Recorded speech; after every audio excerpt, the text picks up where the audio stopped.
Imagine walking up your own front porch on Christmas Eve, expecting the familiar noise of family laughter and clinking glasses, but instead finding only darkness, no smells of roasting turkey, no wrapping paper scattered across the floor, just silent rooms glowing with the twinkle of tree lights, and, on the dining room table, a single handwritten note.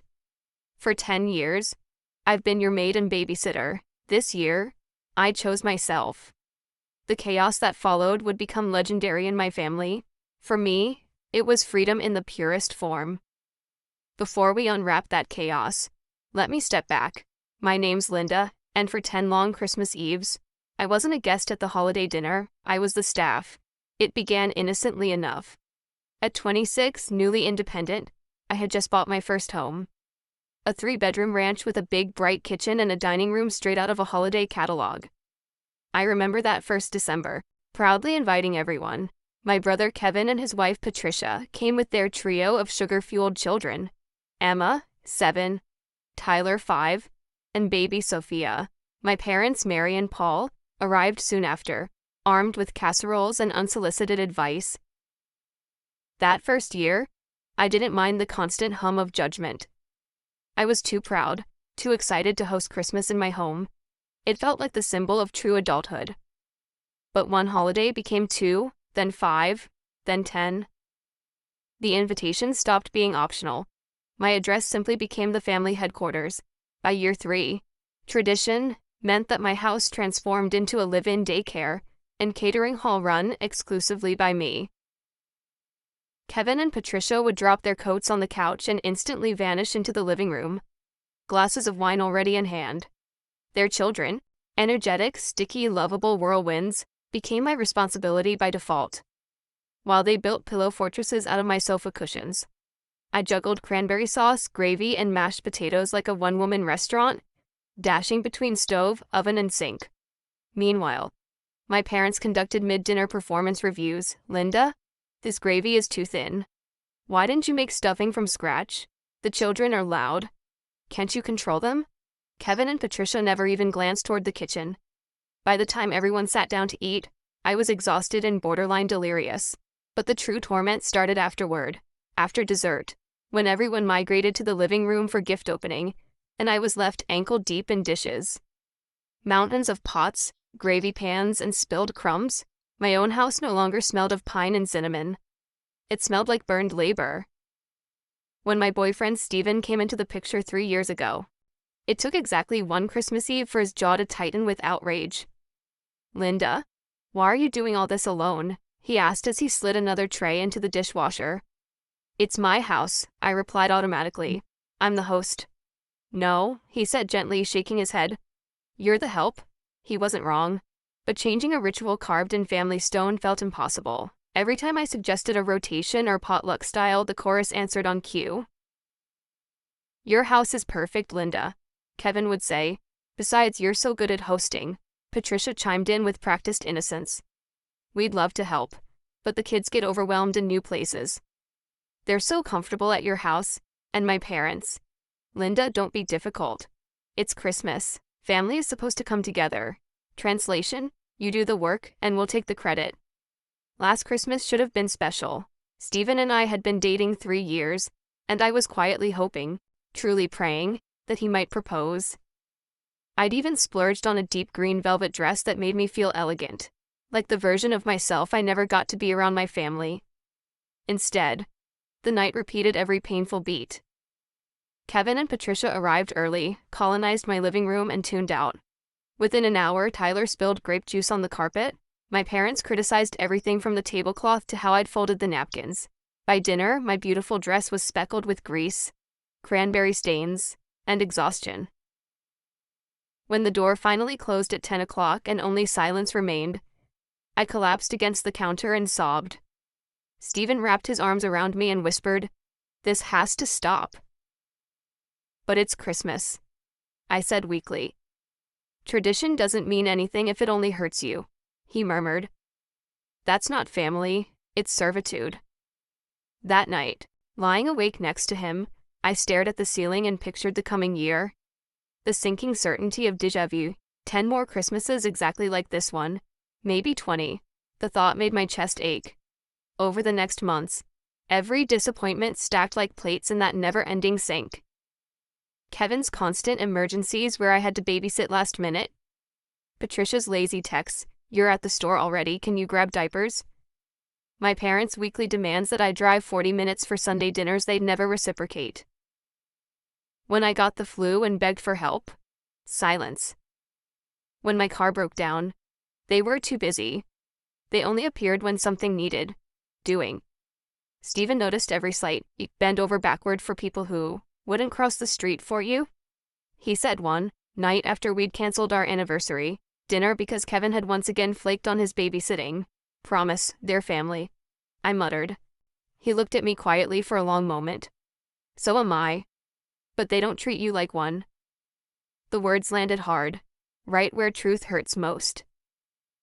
By the time October turned into November, the dread in my chest had already started its annual climb. Usually that was the cue to start planning menus, buying wrapping paper, preparing to destroy myself for everyone else's comfort. But this time, something inside me had shifted. Instead of writing shopping lists, I caught myself fantasizing. What if I just didn't host? At first, the thought itself felt radical, like sneaking out of some invisible prison, but the more I imagined it, the freer I felt. What if I didn't cook? What if I didn't clean, babysit, organize, or sacrifice my Christmas Eve for people who would not even notice unless their wine glasses went empty? By mid-November, the fantasy wasn't just a dream. It was a plan, forming in soft outlines. That's when Kevin called. "Hey, just confirming Christmas Eve. We'll be over around 4, same as always. Patricia's craving your stuffing. Save room for dessert." His effortless assumption hit me like a slap. "Kevin," I said slowly, "I haven't actually confirmed that I'm hosting this year." There was a beat of confusion. "What do you mean?" he asked, as if I'd said the sky was closing. "I mean," I said, my voice calm, my pulse surging with something that almost felt like courage. "Maybe we should talk about doing things a little differently this year. Maybe rotating houses or Linda?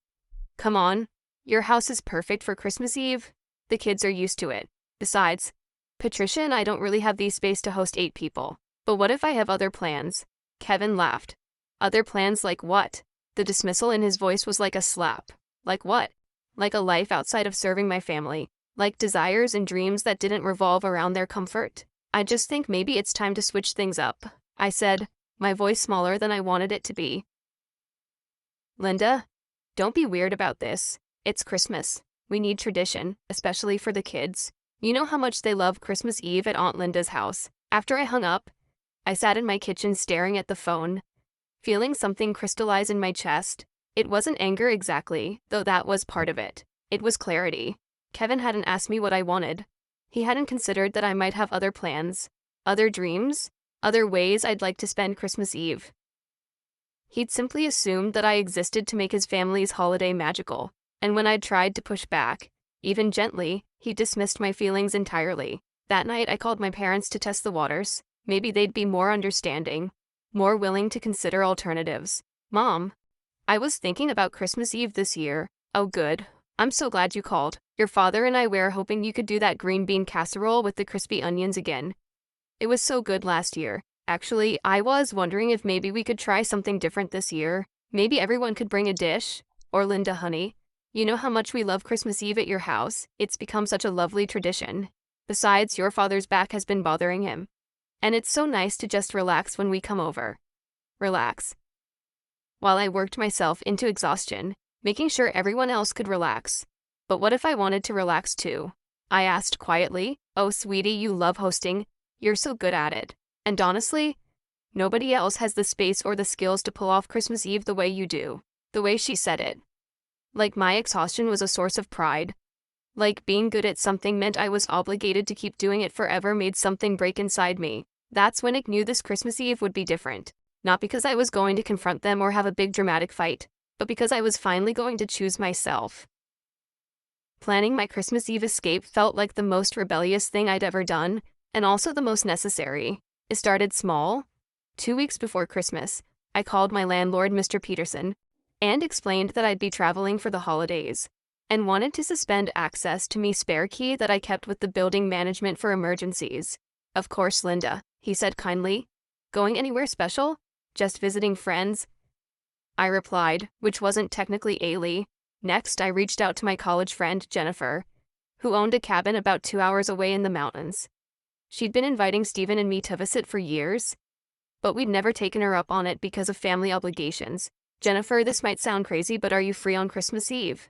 I was wondering if Stephen and I could possibly stay at your cabin. Linda, of course. I'd love to have you. What's the occasion? I'm choosing myself for Christmas this year, I said, and saying it out loud felt like stepping off a cliff. Jennifer was quiet for a moment, then laughed. Good for you. It's about damn time. The cabin was perfect. Remote enough that I wouldn't be tempted to rush back if my family guilted me, but cozy enough that Stephen and I could have the romantic Christmas Eve we'd never been able to have. Jennifer stocked it with firewood, hot chocolate, and even a small Christmas tree. Consider it my gift to you, she said, when I tried to pay her. Everyone deserves at least one Christmas where they get to be selfish. The hardest part was keeping the plan secret from Stephen until the last minute. I knew he'd support me, but I also knew he'd worry about the fallout. It was easier to present it as a done deal. On December 23rd, I packed 2 suitcases, one for May, one for Stephen, and hid them in my car. I went through my house, removing all the Christmas decorations I'd put up out of habit, leaving just enough to make it look like I'd started decorating, but hadn't finished. I bought ingredients for Christmas Eve dinner as usual in case anyone checked my grocery receipts later, but I donated all the food to a local shelter instead of bringing it home. On Christmas Eve morning, I set the table with just 2 place settings, beautiful china that had belonged to my grandmother, candles that I'd been saving for a special occasion that never seemed to come. For the first time in years, my dining room looked elegant instead of chaotic. Then I wrote the note. It took me 6 drafts to get it right, long enough to explain, short enough to have impact. For 10 years, I've been your maid and babysitter every Christmas Eve. I've cooked, cleaned, and catered to everyone while you relaxed in my living room. This year, I chose myself. I hope you understand someday that I deserve to enjoy Christmas too. There's a lovely restaurant downtown that takes reservations. Merry Christmas, Mary Linda. At 3 Laos, an hour before my family was due to arrive, Stephen came over to find me standing in my empty dining room in a beautiful red dress, car keys in hand. Linda, what's going on? We're going to have Christmas Eve at Jennifer's cabin, I said, my heart pounding. Just the 2 of us. No cooking, no cleaning, no babysitting, just us. Stephen's face went through several emotions. Surprise, concern, and then pure joy. Are you serious? I've never been more serious about anything in my life. What about your family? I gestured to the note on the table. They'll figure it out. Stephen read the note, then looked at me with something like awe. Linda, are you sure? They're going to be furious. They've been taking me for granted for 10 years, I said. Maybe a little fury will help them appreciate what they've been missing. We loaded our suitcases into the car and I took one last look at my empty, peaceful house. For the first time in a decade, my dining room table wasn't covered with serving dishes in chaos. It was elegant, serene, waiting for a Christmas Eve that would never come, at least not the kind of Christmas Eve my family expected. As we drove away, my phone was already buzzing with texts from Patricia, asking if she should bring anything, from my mother asking what time we should arrive for appetizers. In a few hours they'd get their answer. At exactly 4 while Stephen and I were settling into Jennifer's cabin with mugs of hot chocolate and a roaring fire, my family was using their key to let themselves into my house. I can only imagine their confusion. Kevin calling out, Linda, we're here, and getting no response. Patricia walked into the kitchen, expecting to find me frantically preparing dinner, only to discover empty counters and a cold stove. My mother's voice probably getting sharper. Linda, where are you? The kids run through the house looking for their aunt, finding no presents under the tree, no cookies on the counter, no signs of the Christmas Eve magic they'd come to expect. And then finally, someone noticed the note on the dining room table. My phone started ringing at 4:17 p.m. Kevin's name on the screen. I let it go to voicemail. It rang again immediately. Patricia this time. Voicemail?